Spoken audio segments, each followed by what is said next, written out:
There's a photograph of Ronald and Nancy Reagan that shows up in almost every retrospective of their marriage. He's speaking at a podium. She's in the audience, chin tilted up, eyes fixed on him, with an expression so intense that reporters eventually gave it a name: the gaze. Aides said she held it for entire speeches, sometimes 20 minutes at a stretch, without blinking much or looking away. It became shorthand for one of the most publicly adored marriages in American political history. Two people so devoted to each other that even their own children sometimes felt like they were watching a closed system from the outside. If you're into this kind of close, sourced history, go ahead and subscribe now, because there's a lot more ground to cover. What almost never made it into that photograph, or into the 52 years of retrospectives built around it, is the version their 4 children lived through. The courtship story that doesn't hold up under research.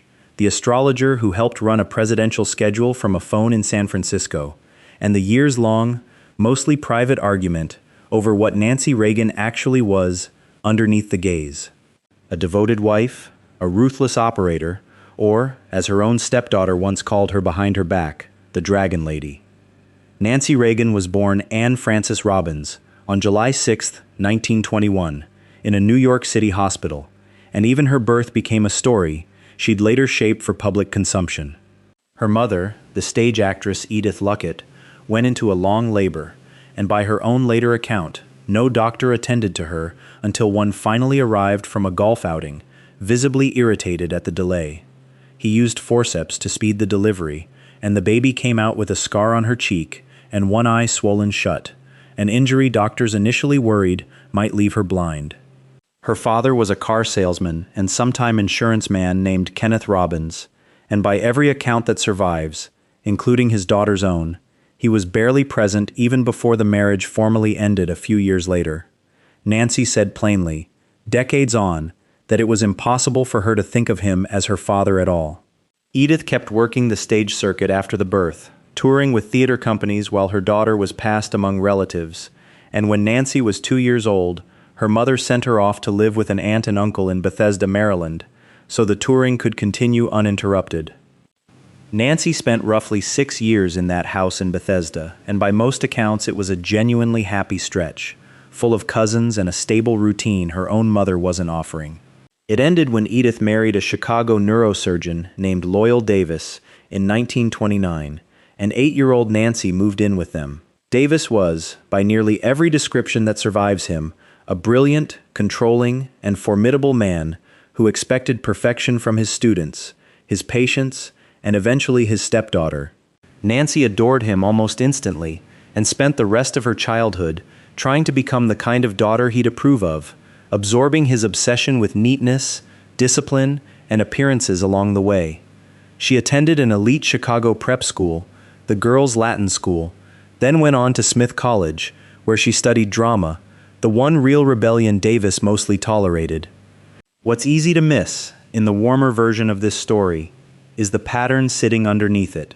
A girl handed off twice by the time she was 8 years old, who responded by making herself indispensable to whichever parent happened to be standing in the room at the time.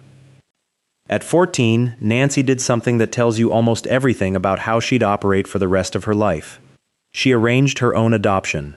Loyal Davis hadn't yet formally adopted her, so Nancy traveled to New York on her own initiative to track down her biological father and get his signature on the paperwork.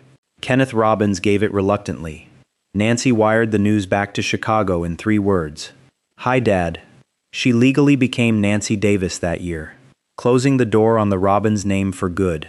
It's a striking story, precocious and more than a little cold-blooded, and it's also the origin point of an instinct that would shape her entire adult life. When the story of your own family doesn't work the way you need it to, go rewrite it yourself, quietly, and hand everyone else the finished version. She carried that instinct through a short but respectable acting career, 12 films and a run of stage and television work, and into 1949, when she was 28 years old, under contract to MGM, and about to meet the man whose name would eventually replace Davis's too. The official version of young Nancy Davis was a wholesome one, a serious actress, a devoted daughter, uninterested in the nightclub circuit that swallowed so many of her Hollywood peers. The press eventually dubbed her and Reagan the vice-free couple for exactly that reason, once they were dating. The full picture from her acting years is a little more textured than that label suggests. By her own biographer's accounts, Nancy dated a run of prominent Hollywood men before Reagan, including Clark Gable, Peter Lawford, and the actor Robert Stack. Ordinary behavior for a young single actress under contract at a major studio, but not exactly the picture later painted of a woman who'd been quietly waiting her whole life for one particular man. That gap between the managed image and the messier reality would become one of the defining features of her adult life, showing up again and again, from her own adoption at 14 to the stories she and Reagan would eventually tell about how they met. By the time Nancy Davis crossed paths with Ronald Reagan, he was a man who had already been through one very public failure.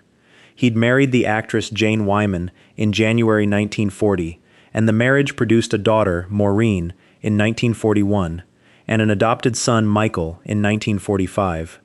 A third child, Christine, was born several weeks premature in June 1947 and died within a day. Wyman filed for divorce the following year, citing his growing absorption in politics and union work as one of the reasons the marriage had gone cold. She told the court she was bored by how much he wanted to talk about it. Reagan, by nearly every account, did not want the divorce and was genuinely devastated by it. He reportedly joked bitterly to a friend that they might as well list Wyman's Oscar-winning film Johnny Belinda as a co-respondent in the case, since it had consumed so much of her attention while their marriage fell apart.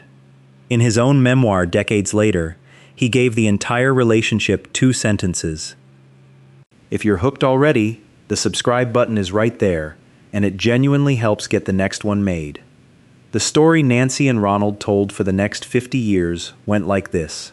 In 1949, her name turned up by mistake on a Hollywood blacklist of suspected communist sympathizers, confused with a different actress who happened to share it. Frightened, she called the president of the Screen Actors Guild for help, a rising actor named Ronald Reagan, and he invited her to dinner to sort out the mix-up. They fell in love clearing her name. It's a wonderful story, and according to the biographer Ann Edwards, who researched the Screen Actors Guild's own archives, it isn't really true. Nancy wasn't actually linked to the blacklist by her studio until 1953, a full year after she was already married to Reagan. What Edwards found instead was that Nancy had told a friend, the wife of the producer Dor Sherry, that she wanted to meet Reagan, and the Sherrys arranged a small dinner party to make it happen. The Sherrys' own daughter later remembered the evening in detail. Reagan lectured at length about the dangers of communism, and Nancy sat there nodding and smiling in agreement the entire time. Soon afterward, Reagan's own brother, Neil, told a friend it looked like this one already had her hooks in him. Whichever version is closer to true, the courtship that followed lasted nearly 2 years, with Reagan still cautious after the Wyman divorce and still dating other women along the way. By early 1952, Nancy had grown tired of waiting and told Reagan she was considering moving to New York for a stage role. He proposed instead. They married on March 4, 1952, at the Little Brown Church in California's San Fernando Valley, in a small private ceremony witnessed only by the actor William Holden and his wife. What almost nobody watching that day knew was that Nancy was already pregnant. Their daughter, Patricia Ann Reagan, was born on October 21, 1952, 7.5 months later, and the family's official story, repeated for decades afterward, was that she'd simply arrived early. It was the same instinct Nancy had shown at 14 with her adoption telegram: manage the timeline, control what gets said publicly, hand people the finished, respectable version, and let the messier truth stay private. Patty would eventually write her own account of that gap between the official story and what actually happened, describing her own birth as a kind of original flaw sitting inside her mother's carefully built romantic picture of the marriage, a detail that had to be managed, rather than simply lived with out loud. Maureen and Michael were 7 and 4 years old when their father remarried, and both of them, by their own later accounts, spent the rest of their childhoods on the outside of the new Reagan household, looking in. Michael later wrote that things at home were unstable enough for him that he was eventually sent away to a Catholic boarding school. Maureen gave her stepmother a nickname that stuck for decades in Republican political circles: the Dragon Lady. According to the historian Max Boot, whose 2024 biography of Reagan drew on new interviews and archival material, a longtime family friend named Arthur Laffer called the Reagan household, flatly, the most dysfunctional he had ever personally known, and said Reagan himself would almost always side with Nancy over his own children's version of events when the two accounts conflicted. None of this stayed entirely private. Both Maureen and Michael spoke and wrote publicly, at different points in their lives, about feeling like guests in their own father's house, arriving for holidays and leaving again, never quite becoming part of the tight, self-contained unit their father had built with his second wife. Reagan had been a registered Democrat for most of his adult life, an admirer of Franklin Roosevelt who didn't formally switch parties until 1962. Historians generally credit two overlapping influences for that shift: Lemuel Boulware, the General Electric executive who shaped Reagan's free market politics during his years hosting the company's television program, and Nancy's own family, especially her stepfather. Loyal Davis was a committed, outspoken conservative, and through him, and through the wealthy, staunchly Republican social circle Nancy had grown up inside, in Chicago, and later moved through in California, Reagan found himself surrounded by a very different set of political assumptions than the ones he'd absorbed as a young man in Illinois. Nancy herself never claimed to be a policy thinker, and she rarely spoke publicly about ideology at all. What she did, according to people who watched the marriage up close, was curate the rooms he spent time in, and the people whose opinions he trusted, which turned out to be its own kind of political influence, quieter than a speech, but arguably just as consequential over the following decade. Whatever else was happening around them, the bond between Ronald and Nancy themselves looks, by nearly every independent account, completely real. He called her Mommy. She called him Ronnie.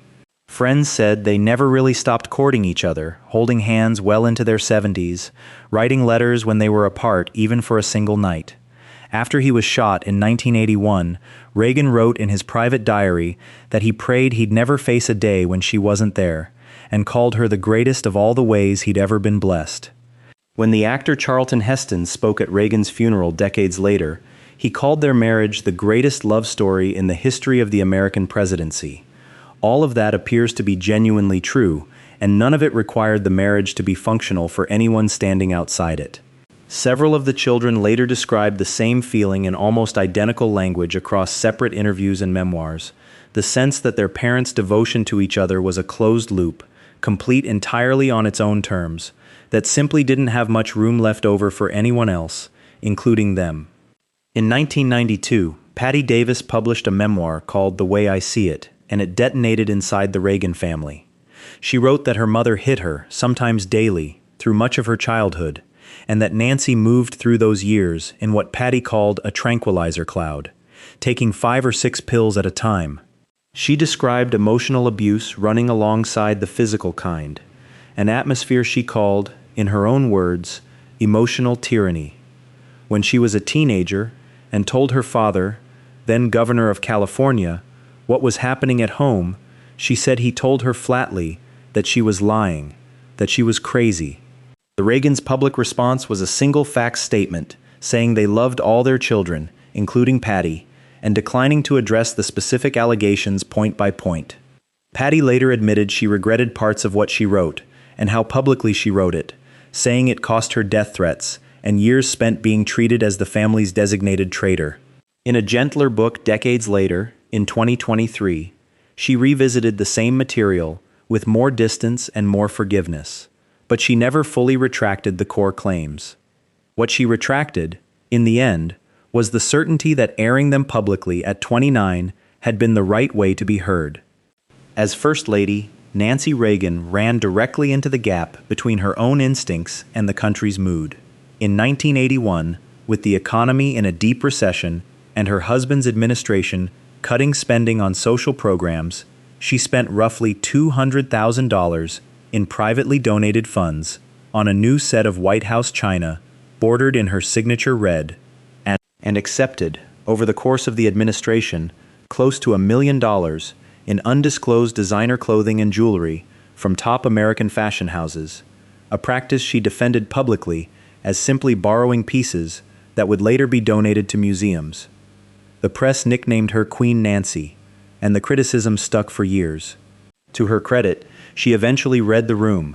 At the annual Gridiron Dinner, she appeared in a deliberately ragged, patched-together costume and sang a parody of the old song Second Hand Rose, then smashed a fake plate from the new china pattern for the cameras, a self-deprecating joke that genuinely helped repair some of the damage to her image. Underneath the clothes and the china, though, was something the press hadn't fully clocked yet.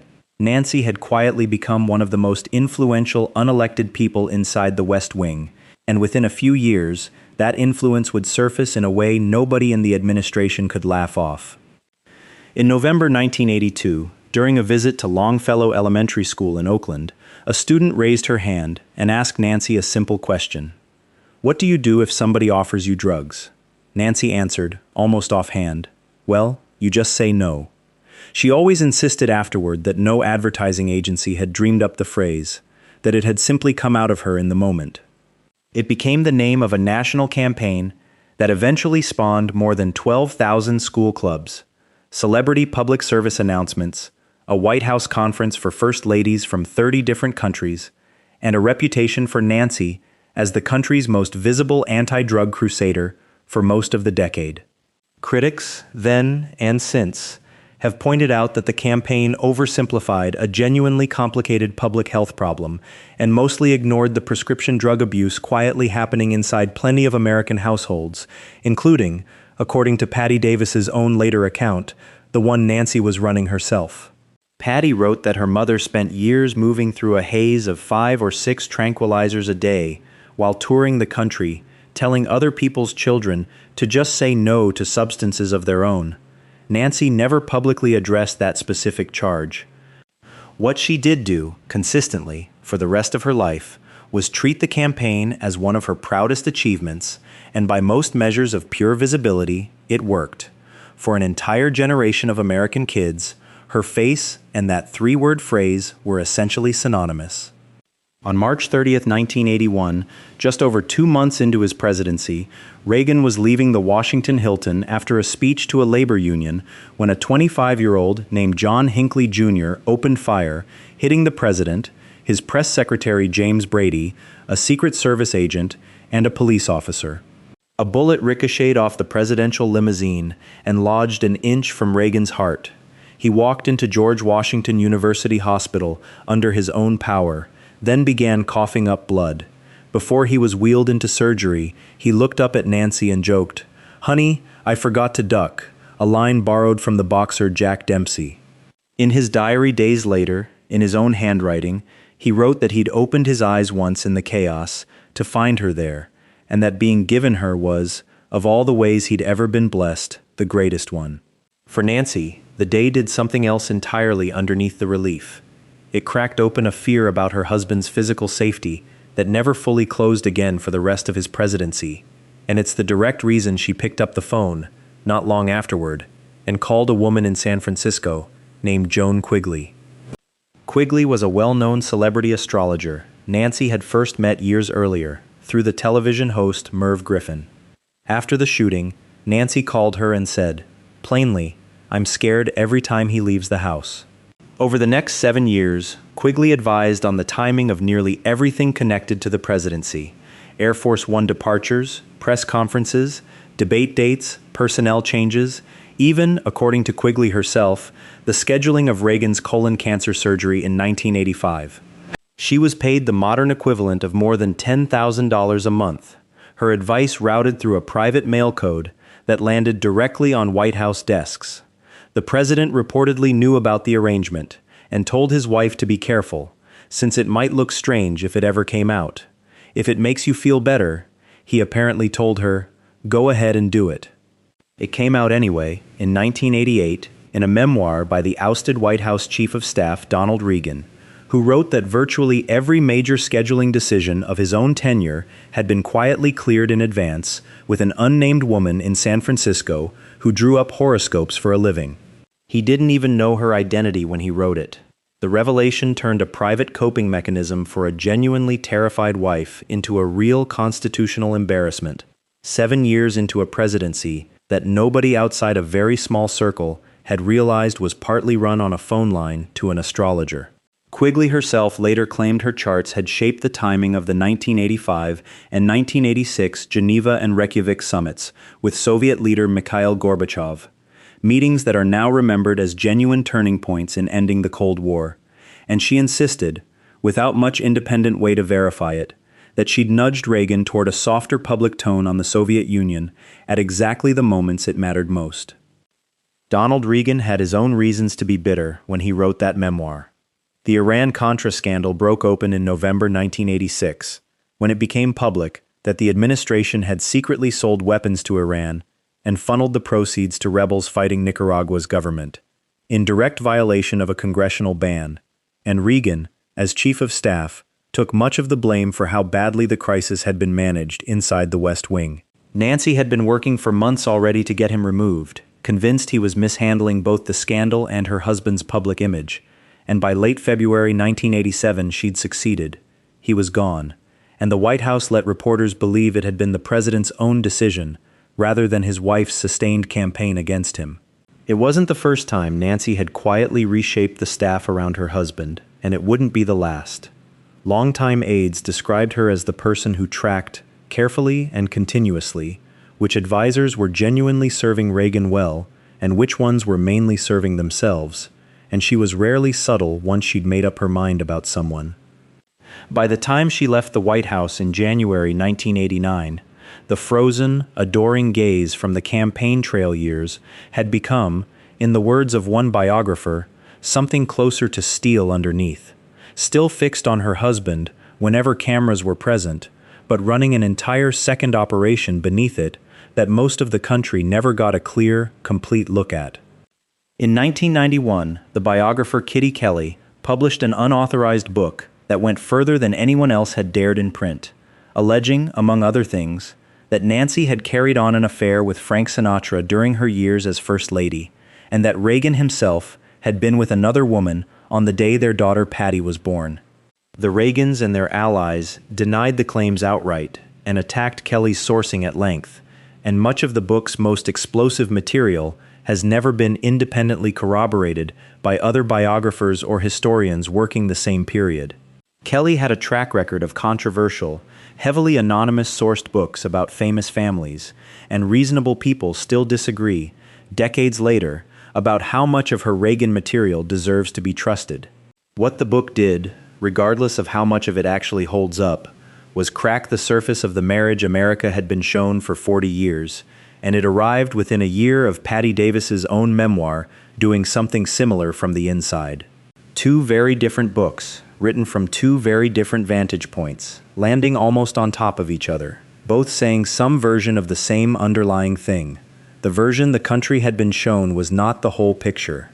The family fractures that opened through the 1980s and 90s never fully closed for everyone involved. Michael Reagan's relationship with Nancy stayed painful for the rest of her life.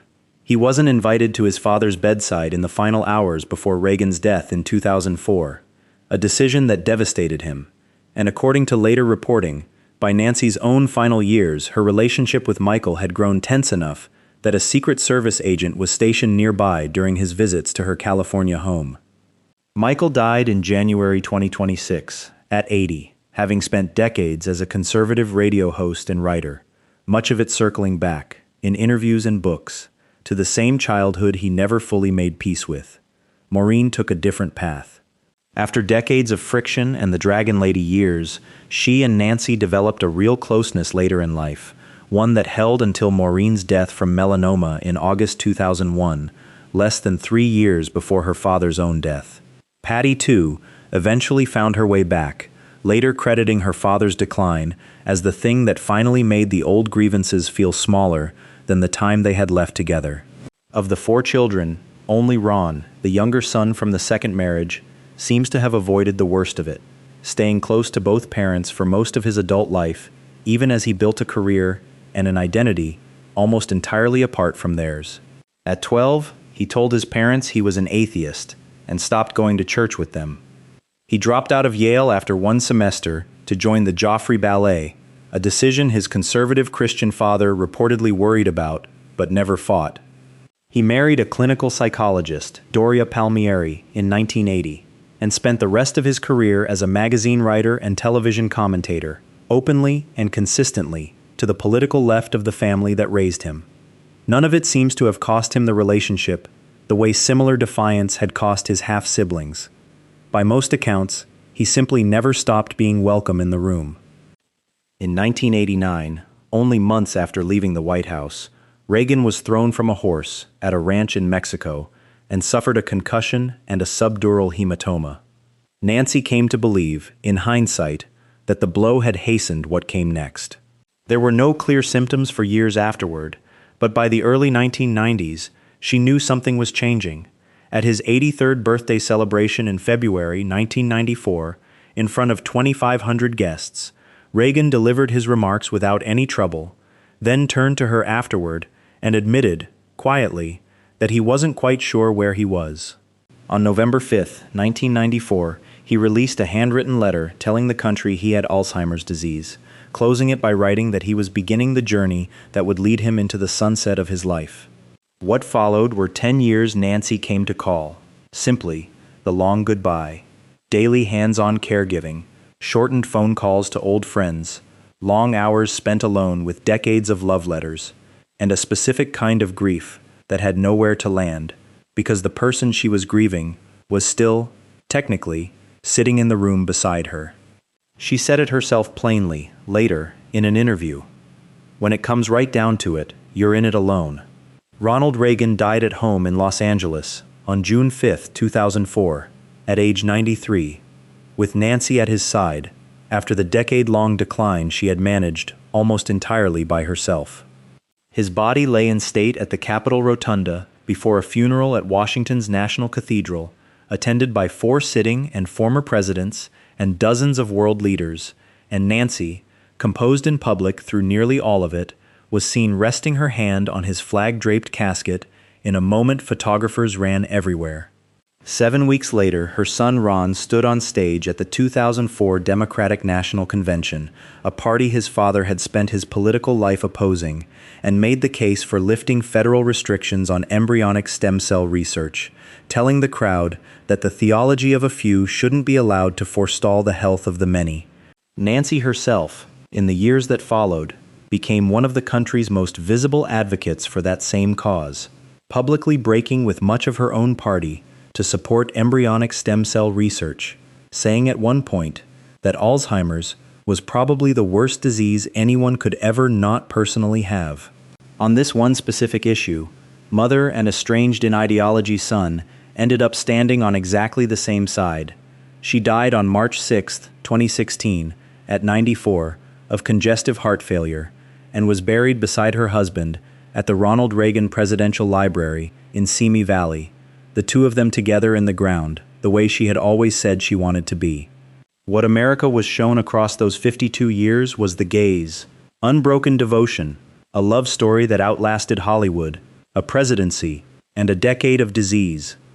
What sat underneath it, according to her own children's competing memoirs, a disputed but persistent unauthorized biography, a fired chief of staff, and an astrologer's monthly phone bill, was a marriage that ran, start to finish, on the same instinct Nancy had shown at 14, with a telegram to her own father: manage exactly what people get to see, and let everything else stay quiet. Both of those things, it turns out, can be true about the same two people at the same time.